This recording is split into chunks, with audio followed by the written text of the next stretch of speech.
sjáum við leikur á Laugardaginn gegn Akureyri, hvernig lýst þér á leikinn? Þetta verður hörkuleikur. Við erum að spila á móti toppliðinu og þeir eru að spila mjög jafna leiki. Okkar leikur hefur verið kannski aðeins og sveiflukendur en strákarnir eru verið stendur fyrir leikinn. Hver til þessi aðalstyrkleikar Akureyrar? Það er fyrst og fremst hvað jafnt liðið, fyrstu 7. Þeir eru með góða markmenn, þeir eru með góða 6-0 vörn, spila líka 5+1 og við reiknum svo sem alveg með því. En síðan erum við mjög góða hornamenn, sterka línumann og góða út í línu. Þið unnið fyrstu 3 leikina en duttu svo niður næstu 2, hvað var til þess?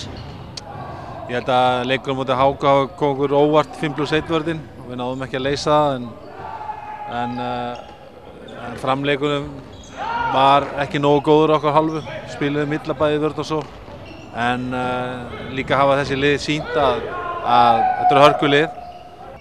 Þá þegar okkur hafa verið spáð sigri þá er ekki það með sagt að það gerist að sjálfu sér.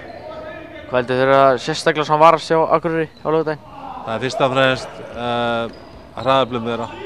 Þau hafa verið þeirra styrkleiki og báðir hornamennir að skora þetta 7-10 mörk, bæði Bjarni Friðsson og Oddur Grétars og við verðum að stoppa það. Þú býst vantarlega við góðri mætingu á Laugardaginn?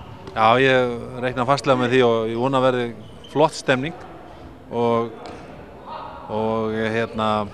vona líka áhorfendur svona hætt að pæla of mikið hvað er að gerast inn á völlinu, heldur styðji bara við liðið og fá stemningu og þá skemmta sér allir vel.